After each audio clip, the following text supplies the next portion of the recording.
So నీకు ఎప్పుడైనా మామ నేను ఇక్కడ ఉండాల్సిన కాదు, నేను ఎక్కడనో ఉండాల్సిన ఎప్పుడైనా అనిపించిందా నీకు? మరి అంత ఓవర్ కాన్ఫిడెన్స్ అయితే లేదు. కానీ ఫ్రెండ్స్ నువ్వు ఇక్కడ ఉండాల్సినోడు కాదు, నువ్వు అక్కడ ఉండాల్సినాడు అందరూ అన్నా కూడా నన్ను ఇప్పుడు అంత పెద్ద స్టేజ్లో ప్యాన్ ఇండియా టైర్ 1 హీరో అని నేను అనుకున్నాను. ఒక హీరో అయితే చాలు,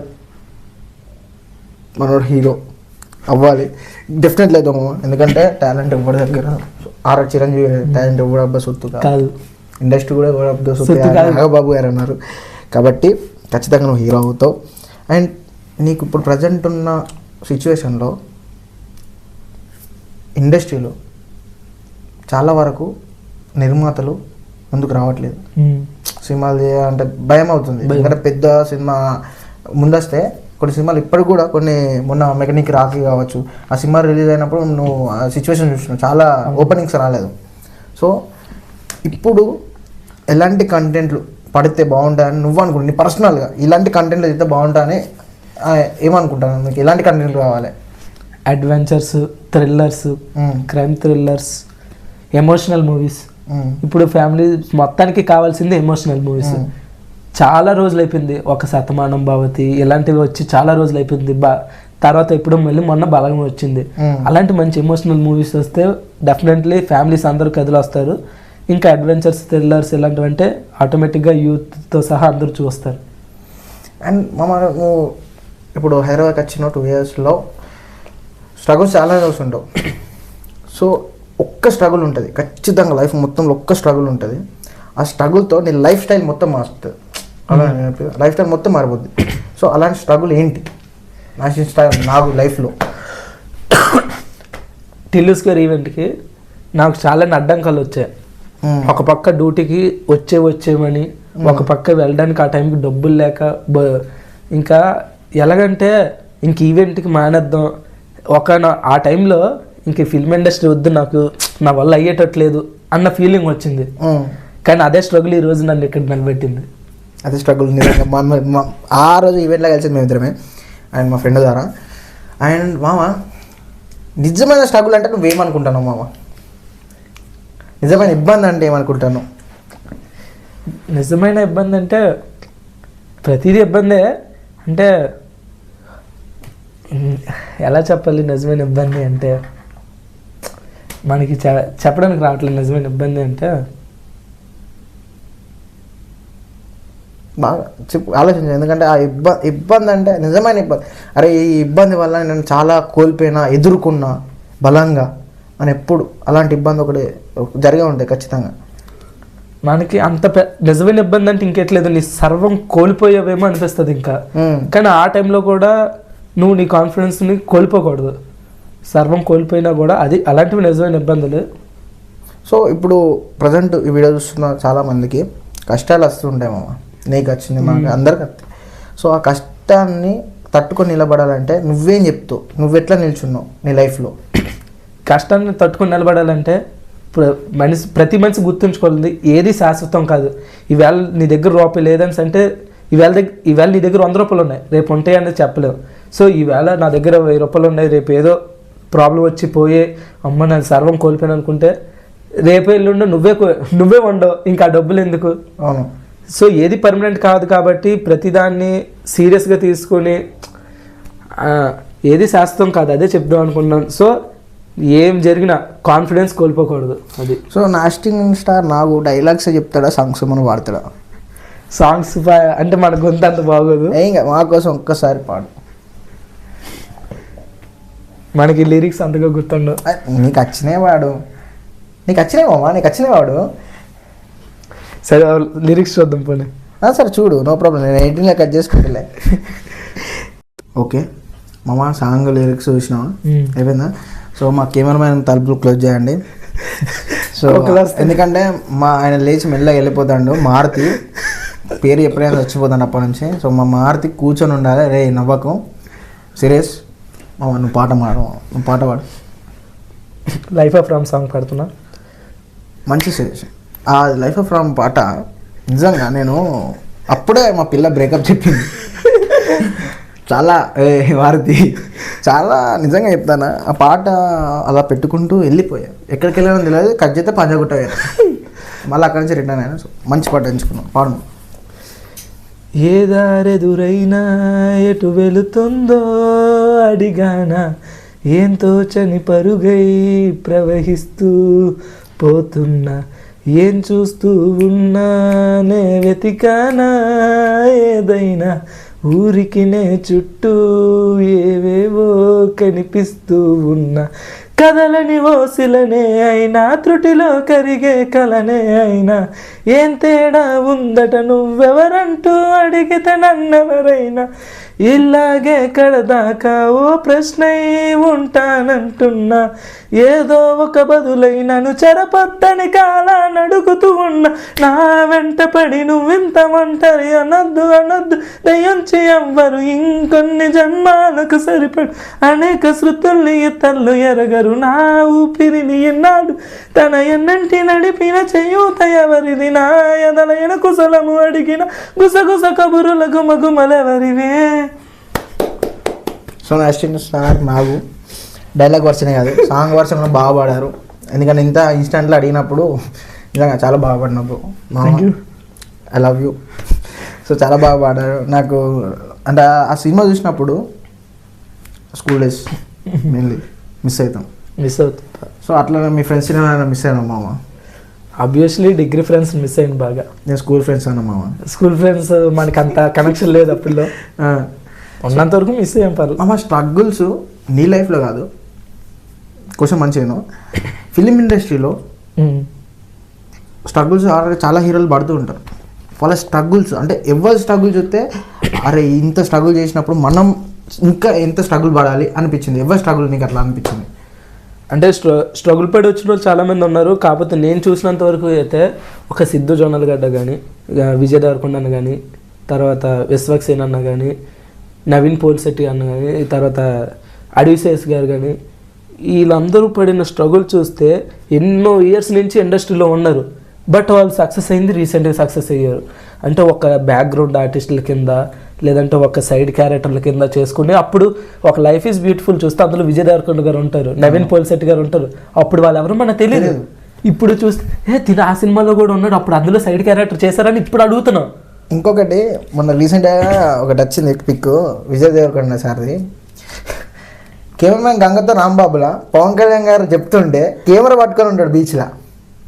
అవునా? మీరు చూసుంటే కామెంట్ చేయండి. నిజంగా నేను షాక్ అయిపోయినా. ఓకే, అంటే వాళ్ళ స్ట్రగుల్స్ చూద్దాం. ఇక్కడ నుంచి మొదలయ్యారు. అదే కదా. అసలు ఫస్ట్ పెళ్లి చూపులు విజయ్ దేవరకొండ, అక్కడి నుంచి కట్ చేస్తే అర్జున్ రెడ్డి గీతా గోవిందం తిప్పిపోయింది. అండ్ ఇంకా చాలామంది ఉన్నారు హీరోస్. నేను ఎస్పెషల్లీ దగ్గర నుంచి అంటే బాగా గమనించింది ఎవరంటే సత్యదేవ్ గారు. సార్ యాక్టింగ్ వేరే లెవెల్ ఉంటుంది. ఆయన కాన్సెప్ట్ తీసుకున్న విధానం సోషల్ మెసేజ్ ఉంటుంది. ఒక గాడ్సే కానీ ప్రతి సినిమా మనీ ఓరియంటెడ్, అది ఘోరం. ఎవరైనా మోసం చేశారనుకో ఆ డైలాగ్ ఒక సినిమా చదువుకున్న వాళ్ళకి ఎక్కడ ఉద్యోగాలు ఉంటున్నాయి, చదువుకు తగ్గ ఉద్యోగాలు లేవు. ఆ సినిమా ఆ డైలాగ్ కానీ ప్రతిదీ సోషల్ మెసేజ్ బాగా ఇస్తారు ప్రతి సినిమాలో. నిజంగా ఇట్లా అలా స్ట్రగుల్స్ వస్తే వామ్మో ఇండస్ట్రీ అంటే భయం అవుతుంది ఫస్ట్ ఇంత స్ట్రగుల్ చేయాలని. కానీ ఆ స్ట్రగుల్కి తగ్గ గుర్తింపు రావాలంటే చాలా టైం పడుతుంది చాలా. అండ్ ఇప్పుడు అంటే నేను ఒక క్వశ్చన్ అడుగుతాము. పవన్ కళ్యాణ్ గారు ఉన్నారు సినిమా ఇండస్ట్రీకి వచ్చినప్పుడు, అంటే వాళ్ళ ఫ్యామిలీ బ్యాక్గ్రౌండ్ ఉంది కాబట్టి ఈజీగా వచ్చారు. అంటే ఆయన వేళ ఆయన కష్టపడ్డాడు, ఇబ్బందులు పడ్డాడు, ఈజీగానే కాదు కానీ కష్టపడ్డాడు.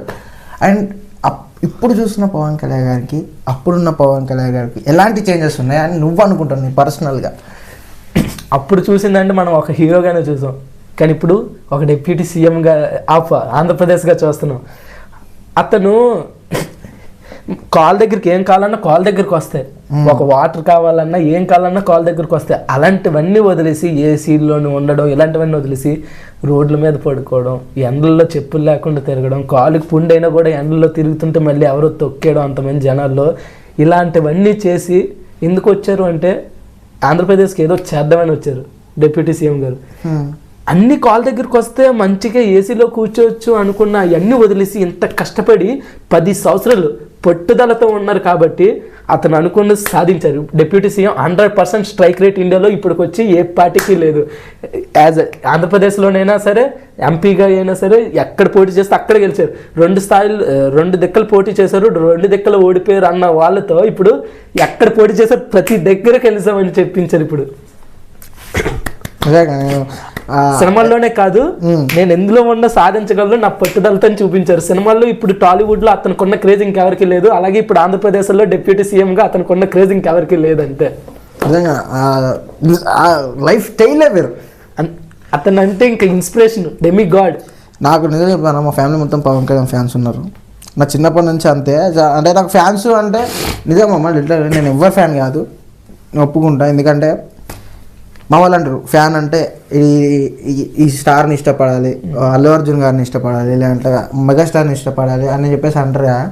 నాకు ఏంటంటే నా ఫ్యామిలీలో డిఫరెంట్ కైండ్ ఆఫ్ ఫ్యాన్స్ ఉన్నారు. అంటే అందరు ఫ్యాన్స్ ఉన్నారు. నేను ఒక వర్గానికి వెళ్ళిపోమంటే అది నాకు ఎందుకో తీసుకోలేదు, అందుకే నేను ఫ్యాన్ కాలేకపోయినా. కానీ ఒక ఫ్యాన్కు ఉన్న పిచ్చి అంటే ఇష్టం ఎందుకు తీసుకెళ్తా నువ్వు అనుకుంటాను. నువ్వు మెగాస్టార్ ఫ్యాన్గా నువ్వు ఎలాంటి పిచ్చి పనులు చేసినా నీకు అనిపించింది? ఇప్పుడు మనం చూస్తే ఇలాంటివన్నీ తగ్గేవి. ఒకప్పుడు అయితే టికెట్లు దొరకకపోతే చేతులు కోసేసుకొని, రక్తాలు చిందించుకొని, సెట్లు చింపుకొని అప్పట్లో బాగుండేది. నేను చిన్నప్పుడు అనుకోకుండా కొన్ని చూసాను చిరంజీవి గారి సినిమాకి. టికెట్ కోసం కొట్టుకొని లైన్లు ఈ చివరి నుంచి కిలోమీటర్ దూరం ఉండేవి. ఆ పయ్యలెక్కి కిందలెక్కి సెట్లు చింపుకొని టికెట్, చిరంజీవి గారి సినిమాకైనా ఒక పవన్ కళ్యాణ్ గారి సినిమాకైనా ఫస్ట్ డే ఫస్ట్ టికెట్ దొరికిందంటే ఇంకా లైఫ్ ధన్యం అయిపోయింది అన్నట్టు ఫీల్ అయ్యారు అప్పట్లో. ఇప్పుడు మనకి ఆన్లైన్లో టికెట్లు వచ్చి ఇవన్నీ వచ్చి అంతగా మనం ఇలాంటివన్నీ ఎంజాయ్ చేయలేకపోతున్నాం. థియేటర్ ముందు సందడి మస్తు ఉండేది, అప్పట్లోనే బాగుండేది. నేను మిర్చి సినిమా ప్రభాస్ గారి రిలీజ్ అయినప్పుడు నేను 9th క్లాస్, మా సీనియర్లు అందరూ 10th. అంటే సీనియర్లు అంటే 10th ఉంటారు, గాడిద అని అనకండి. సో ఏంటంటే అప్పట్లో మిర్చి డ్రెస్ వేసి మామ, white colour shirt, brown colour pant, మళ్ళీ టిక్ బ్రౌన్ పోలీస్ చిన్న బెల్ట్. అప్పుడు అందరూ అది వేసుకొని వచ్చారు. ఆ సినిమాతోటి స్టైల్ ఒక ట్రెండ్ సెట్ చేసారు. అప్పుడు థియేటర్ ముందు ఫ్లెక్సీలు, ఆ దారాలు, బ్యాన్లు, ఒక్క టికెట్ అప్పుడు మీరు నమ్ముతారు 500 బ్లాక్లో పెట్టుకొని మేము చిన్న పిల్లల మాకేం తెలియదు. అప్పుడు అలా సినిమాకి పోయినాం. నిజంగా ఆ సందడి వేరే. అలాంటి సందడిలో మిస్ అవుతానమ్మా చాలా. నేను లాస్ట్గా ఫేస్ చేసింది అయితే ఖైదీ నెంబర్ 150 సినిమాకి. ఆ టికెట్ దొరకడం కోసం ఎంత కష్టపడ్డానో నాకు తెలుసు. ఫైనల్లీ సాధించి ఫస్ట్ డే ఫస్ట్ సినిమా చూసా ఖైదీ నెంబర్ 150కి. అండ్ ఇప్పుడు ఈ టికెట్లను ఆన్లైన్ చేయడం కరెక్ట్ అంటావు మామ? కరెక్ట్ అంటే అక్కడ ఇప్పుడు ఒక థియేటర్ ఉందబ్బా, సీట్లను ఫుల్ అని చూపిస్తాను, అక్కడికి వెళ్తే టికెట్లు దొరుకుతాయి. నేను ఎట్లా అంటే టికెట్లు ఫుల్ అయిపోయినాయి కదా అని చెప్పేసి సినిమాకి వెళ్ళలే, మా ఫ్యామిలీని తీసుకొని అక్కడికి వెళ్ళిన తర్వాత టికెట్లు ఉన్నాయా లేవని అడుగుదామని వెళ్తే ఒక రూమ్ మొత్తం ఖాళీ ఉంది మామ. ఒక 2 లైన్లు ఖాళీ ఉన్నాయి. నాకు ఏ టికెట్ కావాలో బాగా అంతేనే షాక్ అయిపోయాను. అంటే ఇప్పుడు అవి ఫుల్ అయినా అని తెలిసి అక్కడ ఆగిపోతాం, మిస్ అయిపోయినాడు. అవన్నీ థియేటర్ వాళ్ళు ఏం చేస్తున్నారంటే బ్లాక్లో పెట్టుకుంటున్నారు. అంటే అవి థియేటర్ దగ్గర ఇవ్వడానికో లేదా బయట ఎవరికైనా ఇచ్చేస్తే వాళ్ళు బ్లాక్లో అమ్మడానికో అలాంటివి చేస్తున్నారు. మనకేమో ఆన్లైన్లో ఫుల్ హౌస్ఫుల్ అని చూపిస్తుంది. సో మామ, నువ్వు ఎప్పుడైనా సినిమా చూడడానికి స్ట్రగుల్ పడ్డావు మామ? సినిమా చూడడానికంటే చెప్పాను, రీసెంట్గా స్ట్రగుల్ పడింది అయితే ఖైదీ నెంబర్ 150 సినిమాకి. నాకు ఎలాగైనా first day first cinema ticket కావాలి అని పిచ్చితో ఉన్నాను. చాలా గట్టిగా ట్రై చేసి వెళ్ళాను. సో ఇంకోటి మామ, నువ్వు ఫస్ట్ చూసిన సినిమా ఏంటి మామ? శ్రీరామ్ రాజ్యం. నాకు ఊహ తెలిసిన తర్వాత అయితే అదే. అంతకుముందు నన్ను తీసుకెళ్ళి ఉంటారు, నాకు ఊహ తెలిసిన తర్వాత చూసిన ఫస్ట్ సినిమా అదే. అండ్ పర్సనల్గా వద్దాం మామ, మీ ఫ్యామిలీలో మీ ఫాదర్కి ఎప్పుడైనా ఏమైనా జరిగిందా? ఆ జరిగినప్పుడు నీ ఫీలింగ్ ఏంటి? అంటే మరి అంత పెద్దవి లేదు కానీ చిన్న జరిగేవి, ఏమైనా ఉంటాయి కదా, యాక్సిడెంట్ అని ఏదైనా చిన్న ఉండేవి. జరిగిందా మామ యాక్సిడెంట్? మామూలుగా రోడ్డు మీద బండి మీద పడిపోవడం. అంటే ఒక 10 రోజులు 20 రోజుల వరకు ఇంకా ఇంట్లోనే ఉండేవారు. అట్లా ఆయన అలా చూసినప్పుడు నీ ఫీలింగ్ ఏంటి? అంటే ఆ టైంలో మనం చిన్నగా ఉన్నాం, మనం అతనికి సహాయపడలేని స్థితిలో ఉన్నప్పుడు. ఇప్పుడు ఇంట్లో అంటే అతను బయటకు వెళ్ళకపోతే ఇంట్లో రూపాయి ఉండదు, ఎవరు ఇల్లు గడవదు. నేను చేతికి అందొస్తే బాగుండేమో అని అనిపించింది. అంటే ఇంకా అదనే కాదు, మెయిన్ ఇప్పుడు నేను ఇటు సైడ్ వచ్చేయడానికి కూడా అతను ఇంకా డ్యూటీ చేయలేకపోతున్నారని చెప్పి బాధపడిన రోజులు ఉన్నాయి. ఆ రోజు డ్యూటీ 24 hours డ్యూటీ చేయడం, 2 hours జర్నీ ఒక పక్క బాధపడుతుంటే నాకే ఇంకెన్ని రోజులు ఈ చదువు, ఇంకెన్ని రోజులు ఈ చదువు, చెయ్యి కందొస్తే బాగున్ను, అతన్ని కూర్చోబెడితే బాగున్ను. మనం ఎంత చేసినా వాళ్ళ కోసమే కదా, మనకు లైఫ్ ఇచ్చింది వాళ్ళు, మనకు జన్మనిచ్చి ఇంతవరకు తీసుకొచ్చారు. ఇంకా ఎంతవరకు వాళ్ళు కష్టపడడం ఇది కరెక్ట్ కాదు అనిపించింది. సో ఒకవేళ ఈ వీడియో మీ ఫాదర్ చూస్తే మీ ఫాదర్కి ఏం చెప్తారు? అంటే కొన్ని మిడిల్ క్లాస్ అబ్బాయిలం ఎట్లా అంటే మన ఫాదర్స్ తోటి కొన్ని విషయాలు చెప్పలేం కలిసి. సో ఈ వీడియో తోటి మీ ఫాదర్కి ఓపెన్గా ఓపెన్ మంచి చెప్పు, మీ డాడీకి ఏం చెప్పు అంటే మీ ఫాదర్కి ఏం చెప్పాలనుకుంటున్నావు, మంచిగా చెప్పు. నేను ఇప్పుడు దాకా అతనికి ఏం చెప్పలేదు. ఈవెన్ ఒక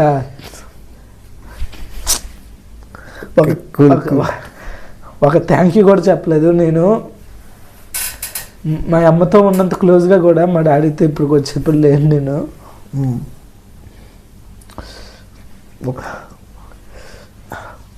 వాళ్ళిద్దరు లేకపోతే ఇప్పుడు నేను స్థాయిలో లేను అసలు యాక్చువల్గా. ఫుల్ మామ కంట్రోల్ చెప్పు ఇప్పుడు, అంటే నీ మనసులో అనిపించింది చెప్పు, మీ ఫాదర్కి చెప్పు. ఎంత చెప్పినా తక్కువే, ఏం చెప్పినా మనం ఏం చేయలేం. జస్ట్ ఒకటే థ్యాంక్ యూ డాడీ, అంతే. వాళ్ళిద్దరూ లేకపోతే నేను ఇప్పుడు ఇక్కడ లేను, అంతే.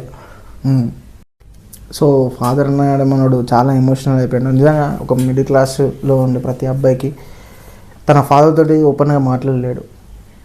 ఎందుకంటే పేరెంట్స్ కష్టం చూస్తాం, మనకు మాట్లాడబుద్ధి కాదు.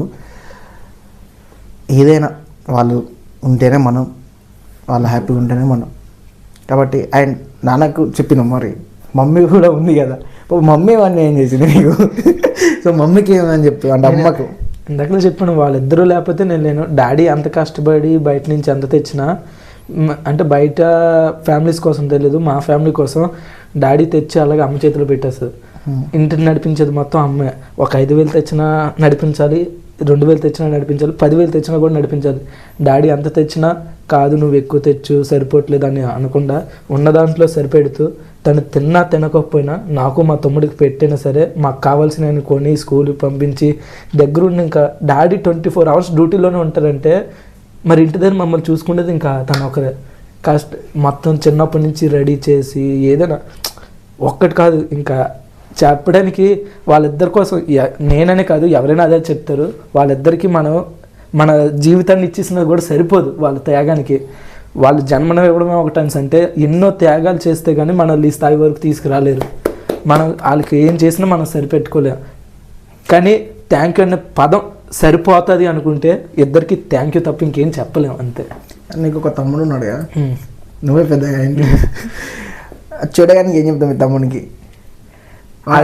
అంటే నువ్వు పడ్డ ఇబ్బందులు ఏవైతే ఉన్నాయో తమ్ముడు పడకుండా చూడాలంటే నువ్వేం చెప్తావు మీ తమ్మునికి? తను ఇంకా ఎలాగంటే లైఫ్ అంటే ఏంటన్నా తెలుసుకోలేపాడు, ఇంకా ఇప్పటికి తెలుసుకోవట్లేదాడు. నేను చెప్తూనే ఉంటాను, లైఫ్ అంటే ఇదిరా, ఎవరు శాశ్వతం కాదు, ఏది శాశ్వతం కాదు, ఇలాగ ఉండాలి. చుట్టూ నలుగురు ఏమనుకుంటే మనకు అనవసరం. నీకేది అనిపించింది, నీకేది కరెక్ట్ అనిపిస్తే అదే చేయాలి. ఎందుకంటే రేపన్నది దానికి కాన్సిక్వెన్సెస్ అనేది రైట్ అయినా రాంగ్ అయినా నువ్వే ఫేస్ చేయాలి. నువ్వు ఏది చేసావో దానికి వేరే వాడు వచ్చి ఫేస్ చేయడు. వేరే వాడికి నచ్చింది నువ్వు చేస్తానంటే ఒకవేళ దానివల్ల తప్పు జరిగితే నువ్వే ఫేస్ చేయాలి. ఇలాంటివన్నీ చెప్తూనే వస్తున్నాను. తను కూడా వీలైనంత వరకు పాటిస్తున్నాడు. పాటించకపోతే మరి మనం ఏం చేయలేదు. లైఫ్ అన్నది తెలుసుకున్న రోజు, ఆ రోజు మా అమ్మ నాన్న చెప్పారు లేదంటే మా అన్న చెప్పాడు, నేను వింటే బాగుండని తనకు అనిపిస్తుంది. సో ఇప్పుడు వింటే వెళ్ళను కూడా. మామ ఇప్పుడు నువ్వు ఒక గోల్ పెట్టుకున్నావు, ఆ గోల్ గురించి నువ్వు కష్టపడతావు. సో ప్రతి ఒక్కరికి ఒక గోల్ అంటూ ఉండాలి. ఆ గోల్ గురించి ఎలా కష్టపడాలో నీ మాటలతో చెప్పు మామ, ఇప్పుడు చూసే వాళ్ళకు. మహేష్ బాబు గారి డైలాగ్ ఒకటి ఉంటుంది చూడు, బిజినెస్ మ్యాన్ డైలాగ్లో, ఏ గోల్ లేని వాళ్ళు వీలైనంత త్వరగా చచ్చిపోండి, మీ వల్ల ఈ దేశానికి ఎటువంటి ఉపయోగం లేదు. కానీ గోల్ అంటూ పెట్టుకుంటే మీ గోల్ 10 అయితే ఏం ఫర్ ద 11th మైల్ కొట్టి దమ్మ తిరిగిపోవాలి, అలాగ ఉండాలి గోల్. మీరు ఏదైనా పెట్టుకోకపోతే చచ్చిపోండి, అది మాత్రం కరెక్ట్. ఒకవేళ పెట్టుకుంటే దానికోసం మీ ప్రాణాలు ఇచ్చేసేటట్టయినా సరే కష్టపడాలి. ఫస్ట్ అది నమ్మండి, నేను అది చేయగలనేసి మీలో మీరు సెల్ఫ్ కాన్ఫిడెన్స్ తెచ్చుకోండి. అది ఏదైనా అవ్వచ్చు, ఫిల్మ్ ఇండస్ట్రీ అవ్వచ్చు, యాక్టింగ్ లేదా స్టడీ అవ్వచ్చు. నేను కలెక్టర్ అవ్వగలరు. మీరు తప్పితే ఇంకెవరు? కలెక్టర్ అయిన ప్రతి ఒక్కడు మనిషే, ఆడు అనుకున్నాడు కాబట్టి అయ్యాడు. మీరు కూడా అనుకుని ట్రై చేస్తే ఎవడైనా అవుతాడు. First self confidence and try 100%. మంచిగా హార్డ్ వర్క్ చేస్తే ఏదైనా సాధించాలి, అంతే. అర్థమైనా మారుతి? మావాడు చాలా కష్టపడతాడు పాపం కెమెరా హ్యాండిల్ చేసుకుంటా. Love you Maruti, love you too support.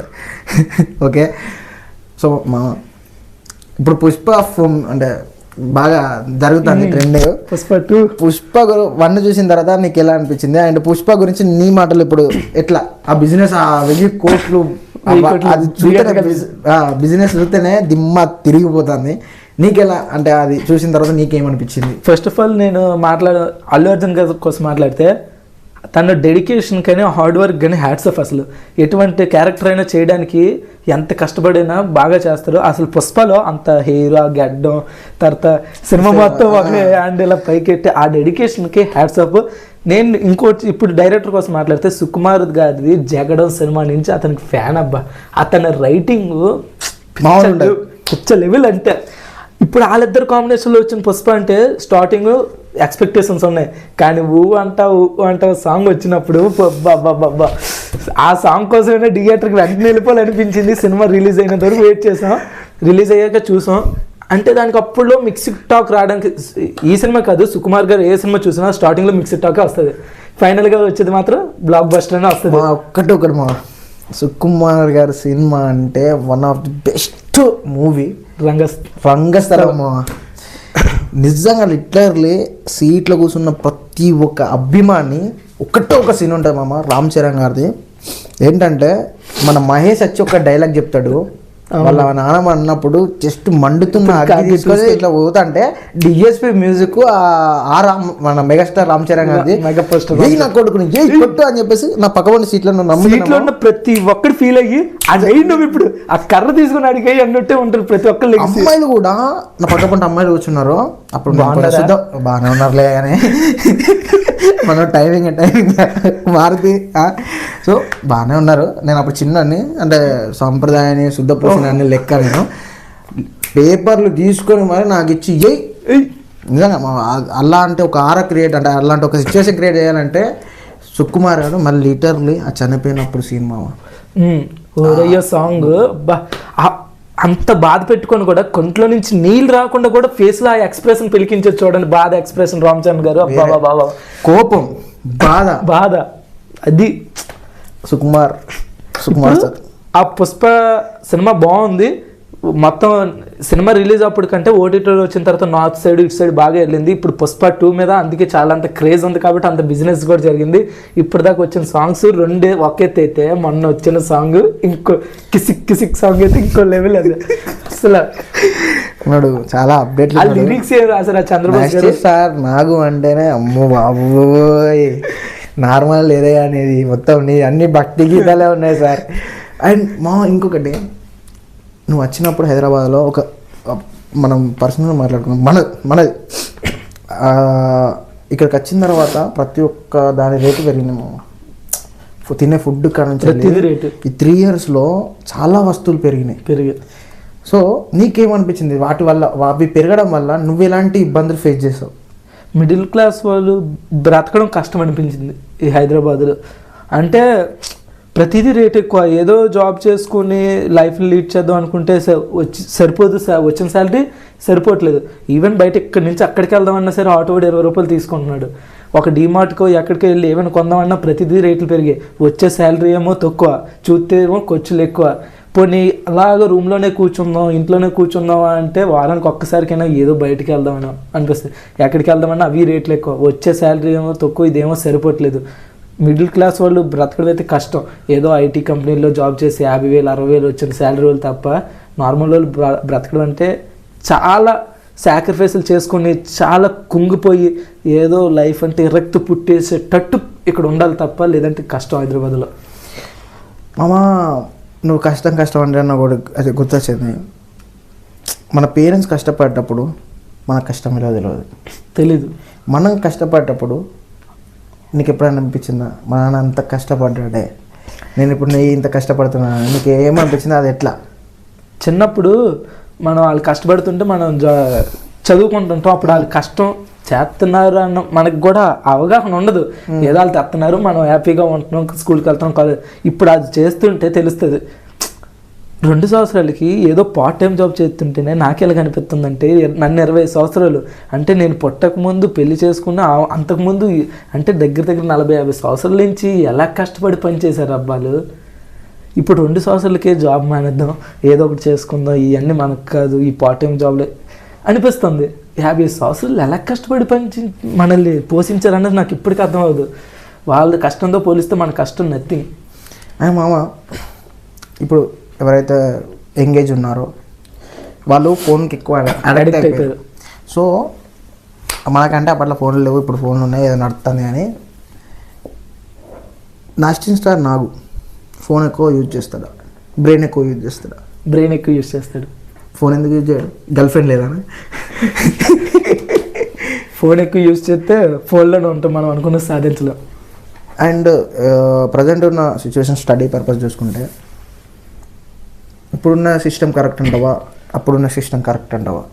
నీ లెవెల్లో అప్పుడున్న సిస్టమ్ కరెక్ట్. ఇప్పుడేముంది, ఒక క్వశ్చన్ వస్తే ఎగ్జామ్లో ఈ క్వశ్చన్లు పడితే ఇవి అని ఇంపార్టెంట్ క్వశ్చన్లు చెప్తే అవి అర్థం అవ్వకపోయినా టీచర్ కొడతాడనో ఇంట్లో వాళ్ళు తిడతారనో బట్టి పట్టిడమే. ఏబిసి ఏ తర్వాత బి వస్తుంది, బి తర్వాత సి వస్తుంది అని బట్టి పట్టియడం తప్ప ఏ తర్వాత బిఏ ఎందుకు వస్తుంది అంటే రీజనబుల్ ఎడ్యుకేషన్ అనేది తగ్గిందని నా వరకు. ఎందుకంటే ఇంట్లో ప్రెజర్ అలాగే ఉంటుంది. వాడికి మార్కులు వచ్చాయి అన్నదా లేదన్న చూస్తున్నారు తప్ప వాడికి అర్థమైందా లేదా పట్టించుకోవట్లేదు. టీచర్ కూడా ఏదో బేగా లెసన్స్ కంప్లీట్ చేద్దామనో ఇలా చెప్పుకెళ్ళిపోతున్నారు. అంటే అందరూ అలాగ ఉంటారని నేను అనట్లేదు, అందరు టీచర్స్ అందరు స్కూల్స్ కాలేజీలు అలాగ ఉంటాయని, ఉన్నంత వరకు కొన్ని అలాగే ఉంటున్నాయని నా ఒపీనియన్. ఎడ్యుకేషన్ అనేది ఒకప్పుడు అంటే రీజనబుల్గా ఉండేది, 10 మార్కులు వచ్చినా పాస్ అయినా చాలు అన్నట్టు ఉండేది. ఇప్పుడు 100కి 99 వచ్చినా పేరెంట్స్కి సాటిస్ఫాక్షన్ లేదు. ఇంకా అప్పుడు స్టూడెంట్స్ ఏం చేస్తారు, ఆ 100కి 100 తెచ్చుకోవడానికి బుర్రలు పిచ్చెక్కించేసుకొని బట్టి పట్టి ఇలాగే చదువుతారు. ఇప్పుడు ఉన్న స్టూడెంట్స్ కాదు, ప్రెజర్ కుక్కర్స్. అవును, వాస్తవం. అండ్ మా ఇండస్ట్రీ అంటే ఒక మంచి పేరు ఉంది, చెడ్డ పేరు ఉంది ఇండస్ట్రీకి. ఇండస్ట్రీలో నువ్వెప్పుడైనా ఏంటంటే ఒక ఇబ్బంది పడ్డావా? ఇట్లా ఈ ఆడిషన్స్ నాకు ముందు చెప్పింది కాకుండా ఇండస్ట్రీలో కమిట్మెంట్స్ అనేవి జరుగుతాయి, ఓకేనా, అమ్మాయిలకి అట్లా. సో అబ్బాయిలు కూడా అలాంటివి ఉంటాయని నువ్వు అనుకుంటున్నావా? ఇప్పుడు ఉంటాయని అనుకుంటాను, బట్ నేనైతే ఫేస్ చేయలేదు. లక్కీలీ ఇప్పుడు దాకా నేనైతే ఫేస్ చేయలేదు. పక్క. అండ్ ఫిలిం ఇండస్ట్రీలోకి వెళ్తే అమ్మాయిలు చాలామంది ఉంటారు. అక్కడ యూసఫ్ గూడలో కానీ జూనియర్ ప్రాజెక్ట్లో కూడా చాలామంది ఉంటారు. వాళ్ళందరినీ చూసినప్పుడు అంటే నువ్వు వెళ్ళినా కానీ వాళ్ళందరినీ చూసినప్పుడు నీకేమనిపిస్తుంది? వాళ్ళందరినీ చూసేట యాజ్ ఇట్ ఈజ్ వాళ్ళందరూ కూడా చాలామంది ప్యాషన్తో ఉన్నారు. ఇప్పుడు యూసఫ్ కూడా చూసుకుంటే అందరూ యాక్టింగ్ మీద ప్యాషన్తో అక్కడికే జూనియర్ ఆర్టిస్టులు తీసుకెళ్ళడానికి వస్తుంటారు. సినిమా ఎక్కువ ఫిలింకి సంబంధించి వాళ్ళందరూ కృష్ణనగర్ అక్కడే ఉంటారు. వాళ్ళందరూ ఏదో సాధిద్దామనే వచ్చారు. మరి ఇన్నర్గా వాళ్ళందరూ మనకి ఏంటనో మనకు తెలియదు. ప్రజెంట్ అయితే చూసినంత వరకు ఆ సిచ్యువేషన్ ఆ బ్యాక్గ్రౌండ్ అయితే వాళ్ళు ఏదో సాధిద్దామని అక్కడైతే ఉన్నారు. సో ఇంటికా నుంచి హైదరాబాద్కి వచ్చిన వాళ్ళు ప్రతి ఒక్కరు ఏదో చేద్దామని వచ్చారు. కానీ హైదరాబాద్ అంటే ఊర్లో ఉండేటోళ్ళు వాడికేంద్రా హైదరాబాద్ వాడికేంద్రా సంపాదిస్తాడు, వాడికేంద్రా అన్నట్టు ఒక ముద్ర పడిపోయింది. అవును. కానీ ఇక్కడికి మనం వచ్చి చేసేది ఏంటి అంటే ఒక నేషనల్ స్టార్ నాకు హైదరాబాద్కి వచ్చిన తర్వాత హైదరాబాద్లో గడిపే జీవితం ఏంటి అనేది మీ ఊళ్ళోకి చెప్పు, డైరెక్ట్ ఫేస్ చూసి కూడా చెప్పు. ఊర్లో ఉన్న ప్రతి ఒక్కడు మన ఊరు వదిలి వెళ్ళాడంటే ఆడు సిటీకి వెళ్ళాడు, మంచిగా డబ్బులు సంపాదిస్తాడు, మంచిగా ఎంజాయ్ చేస్తాడు, అంతా ఓకే అన్ని అనుకుంటారు. ఒకసారి ఇక్కడికి వచ్చి చూస్తే తెలుస్తుంది. అదేదో రీల్ ఉంది కదా, ఉన్న ఊర్లో ఉంటే రెస్పెక్ట్ దొరకదు, ఉన్న ఊరు వదిలి వస్తే ఏదో అంటుంది ఆ రీల్. అలాగే ఉంటుంది. ఒకసారి మీరు కూడా వదిలేసి వస్తే తెలుస్తుంది ఇక్కడ లైఫ్ ఏంటనేది. చెప్తున్నాం కదా, సిటీలో ఇక్కడ ఎస్పెషల్ హైదరాబాద్లో వచ్చిన శాలరీ కంటే ఖర్చు ఎక్కువ ఉంటుంది. వచ్చిన శాలరీ ఒక మూలకు కూడా రాదు. ఎన్ని ఇబ్బందులు పడాలో మీకు తెలియట్లేదు, ఒకసారి వచ్చి చూస్తే తెలుస్తుంది. మామ కాదు. అండ్ మామ నీకేమైనా ఈఎంఐలు ఉన్నాయా మామ? ఈఎంఐలు అంటే చాలా ఉంటాయి. ఓకే. అండ్ లాస్ట్ క్వశ్చన్ ఇక స్ట్రగుల్స్ అవన్నీ నీతో చాలా అంటే చాలా ఎంటర్టైన్మెంట్ అయింది మాకు, డైలాగ్స్ వర్షన్స్ చాలా నీ నుంచి నేను చాలా నేర్చుకున్నా. అండ్ ఫిలిం ఇండస్ట్రీ ఖచ్చితంగా ఈ వీడియో ద్వారా నా చూసే ప్రేక్షకులకి ఒక్కటి చెప్తున్నా ఏంటంటే మనోన్ దగ్గర టాలెంట్ చాలా ఉంది. ప్రతి ఒక్క స్ట్రగుల్స్ పడతాం. స్ట్రగుల్స్ ఎవరే ఎక్కువ తక్కువ కానీ కాదు, సమానంగా ఎన్టీఆర్ గారు చెప్పినట్టు సో సమానంగా ఉన్నాయి. కాబట్టి మనోడు మంచి పొజిషన్ ఉన్నాను నేను కోరుకుంటున్నా. ఈ ఛానల్ పెట్టడానికి కారణం మా మారుతి. ఎందుకంటే మేము ఆడిషన్స్కి వెళ్ళినప్పుడు చాలామంది చెప్పారు ఇలాంటి ఫేస్ చేస్తాను.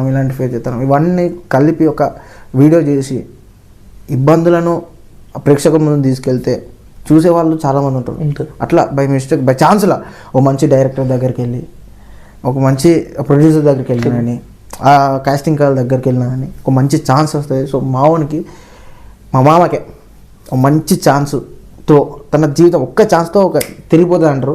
సో ఒక మంచి ఛాన్స్తో మా వాని జీవితం తిరిగిపోవాలని నేను మనస్ఫూర్తిగా కోరుకుంటున్నా. అండ్ మామ థ్యాంక్ యూ సో మచ్.